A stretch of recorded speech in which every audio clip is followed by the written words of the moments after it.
Meet the mayor of Toronto. What a winner. There is nothing like a library. You just want to come to a library. Maybe you want to take out the Mein Kampf. Maybe you want to take out the Huckleberry Finn or Catcher in a Rye. Or maybe you're just a homeless person who want to get the internet access to watch a Jewish-made pornographer. Either way, we are giving $100 million to the library so they can buy the most up-to-date book about Marxism and communists.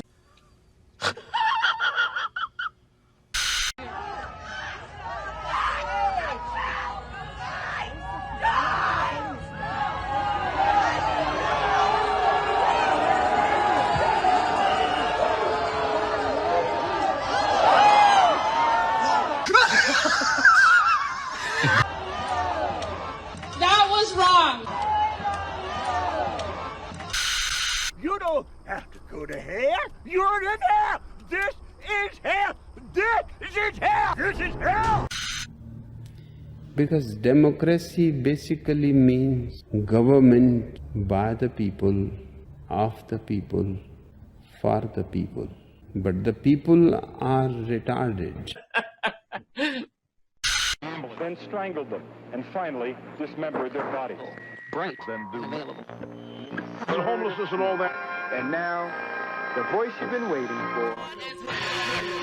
There is a secret song at the center of the world, and its sound is like razors through flesh. I'm here to turn up the volume.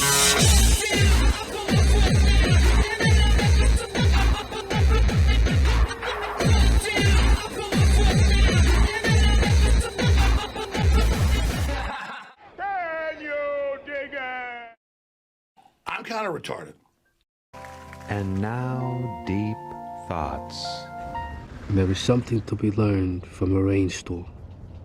When meeting with a sudden shower, you try not to get wet and run quickly along the road. By doing such things as passing under the eaves of houses, you still get wet. When you're resolved from the beginning, you will not be perplexed, that you will still get the same soaking.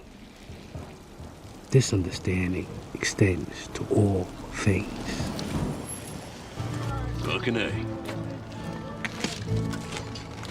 Fucking A.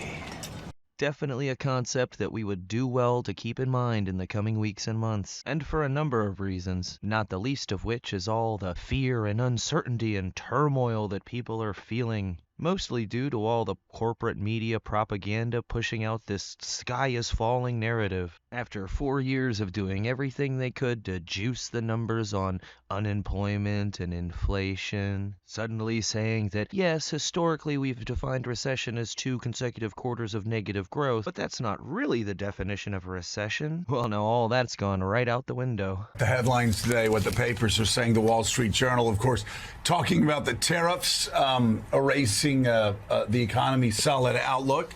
Now talk of recession, over 50%. And now we have economists out there debating, are we already in a recession?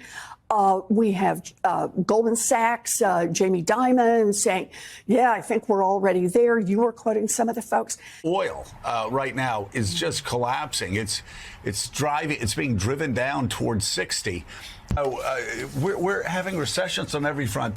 And like I said last week, we've been purposefully steered towards a complete and total collapse. And there's no quick and simple fix for that. It's gonna be a bumpy road, especially when you've still got forces at work that are purposefully trying to steer us into the bumps. I've actually found it quite humorous watching this all play out. It started off with a softer than expected approach, where initially it was supposed to be exactly what you're charging us, we're gonna charge you. Well, that got toned down to, well, we'll charge half of what you're charging us. And of course, Winnie the Pooh over there in Panda Land, having to play the part of big bad tough guy, said, well, we're gonna retaliate. And after all the shit that China has pulled in the past few decades, accusing us of bullying them, oh, that's fucking rich. And he had warned them not to retaliate, so then boom, now you get a higher tariff. So then they said, oh, well, we're gonna do the same thing. The problem is, much like that fuzzy little shithead in Ukraine, they don't have the cards. They're bluffing. The hit our stock index took was nothing compared to how fast their shit sunk. Now, it sounds ridiculous, but they charged us for many items 100%, 125%. Many countries have. They've ripped us off left and right.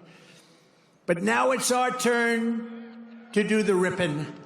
So then on Wednesday, when he announced, all right, we've had all these countries calling us and want to negotiate a deal, so we're going to do a 90-day pause, drop the tariffs down to just a measly 10%, except for China, because China is asshole. And then immediately after announcing that. So we are, of course, watching Wall Street, where markets have gone up after President Trump announced a 90-day pause on the vast majority of countries. The exception, China, which will now face even stiffer tariffs, 125%. But the news that essentially all the other tariffs will drop to 10% for the next 90 days is getting a very enthusiastic reaction, as you can see from investors.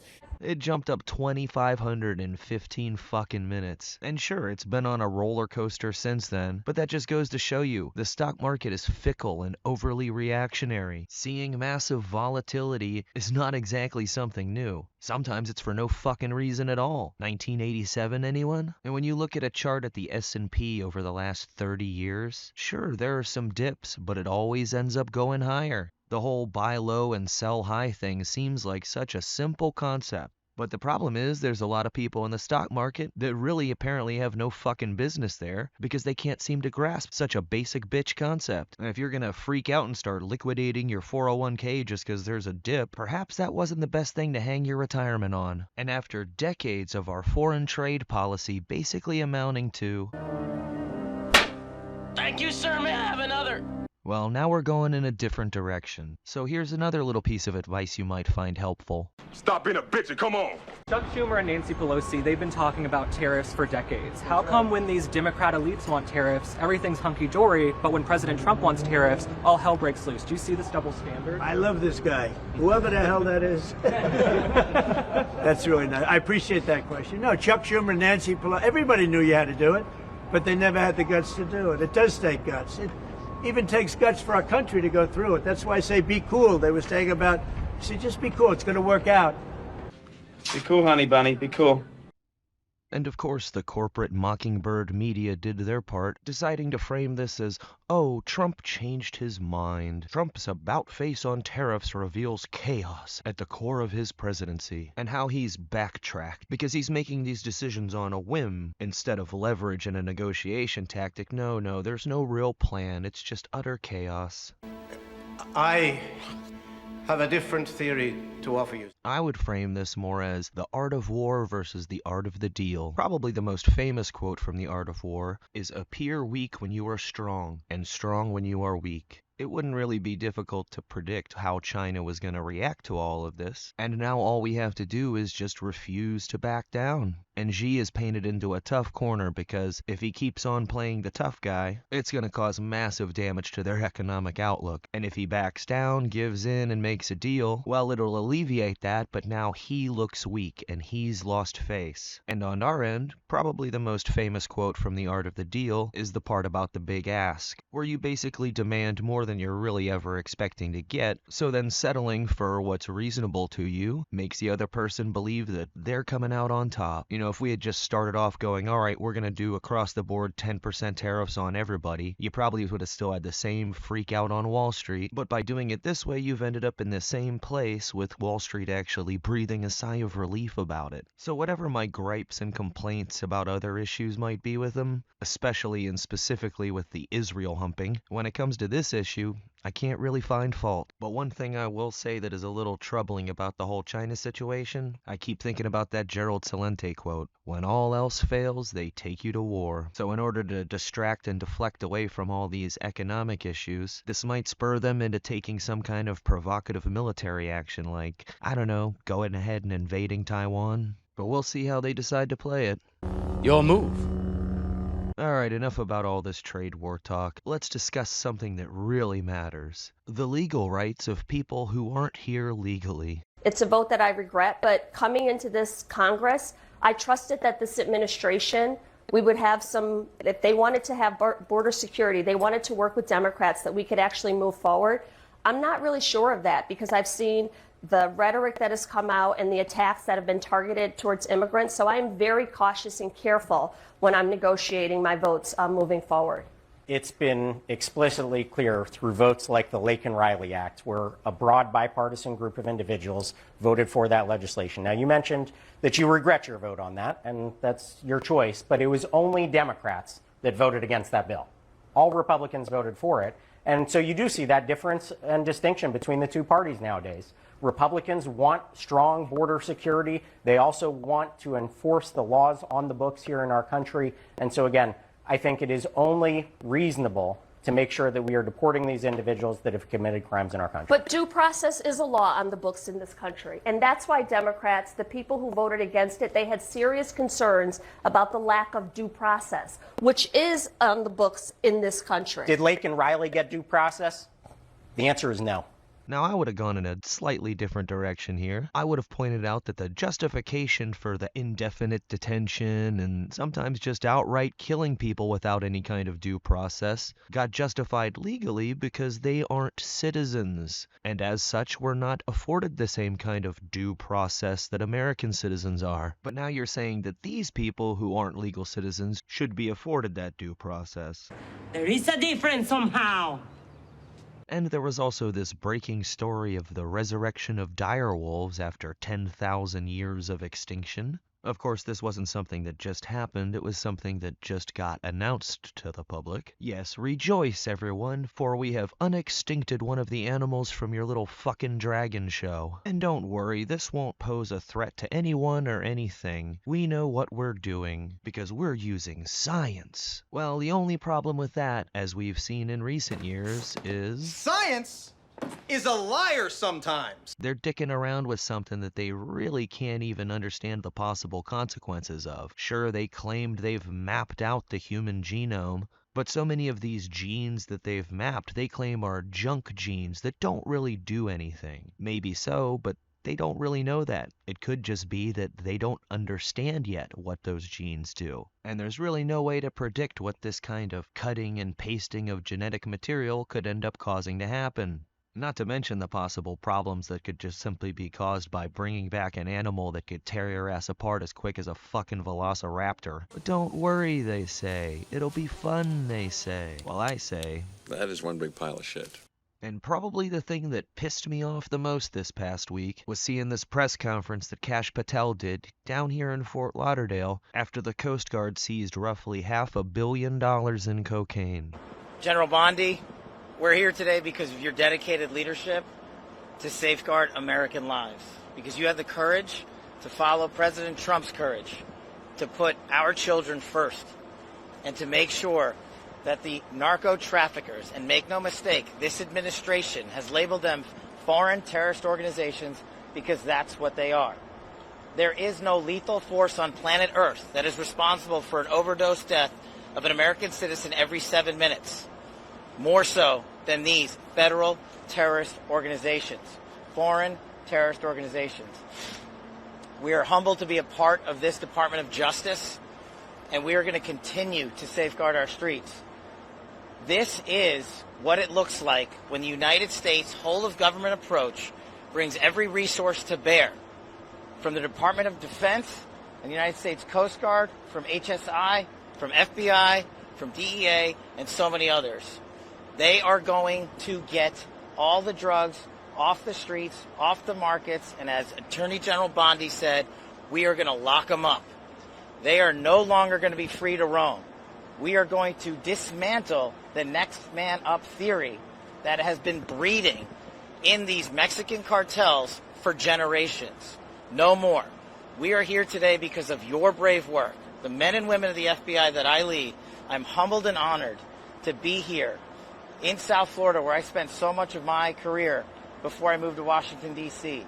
And looking around, I'm awe-inspired by the fact that when you take the rules and regulations that blockaded these brave men and women of law enforcement and military, and you unshackle them, then you should look at this seizure, and you should see how much it multiplies, and see how many children, and how many young adults, and how many adults' lives that we have just saved.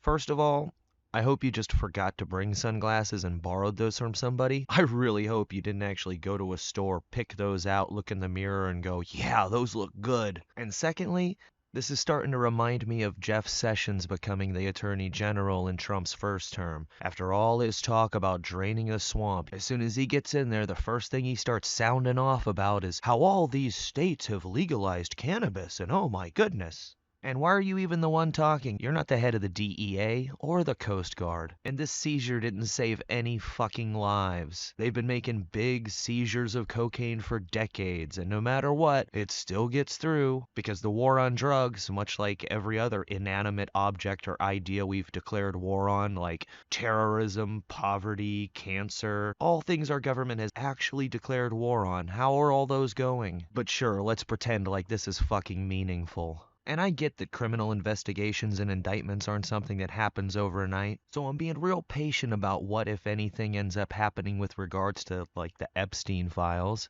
But please tell me how many of the FBI whistleblowers, people like Kyle Seraphin, Garrett O'Boyle, Steve Friend, how many of these people have been hired back after getting forced out for exposing FBI malfeasance on everything from the J6 investigations to investigating parents for speaking out at school board meetings? Not a single one has been brought back. Not only should they be rehired, but they should be promoted to leadership positions, because they've clearly demonstrated something that the FBI is in serious need of. Integrity. In fucking integrity. Ah! After all that talk about cleaning up the culture at the FBI, I'd say that'd be a pretty good way to take some action, because talk is cheap. Sláinte.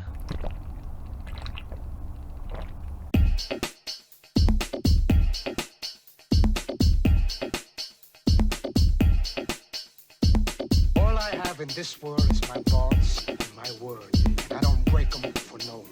You understand? So say good night to the bad guy.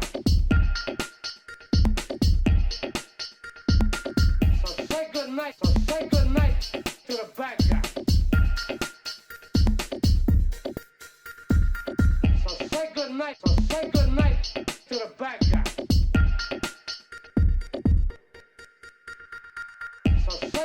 So say good night to the bad guy. Come on.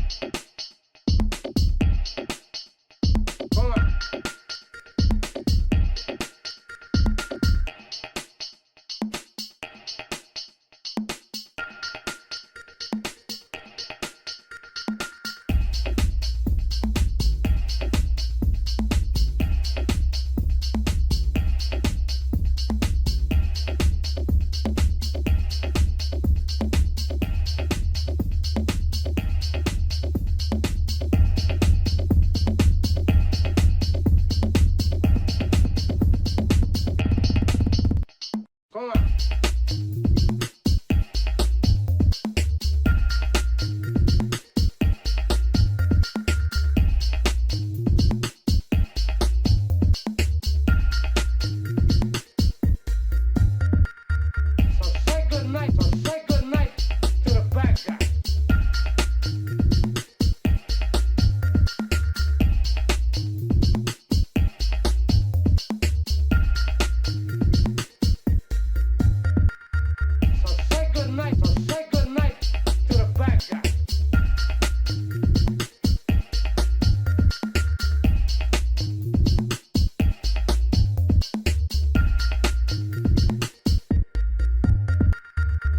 Say good night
at me!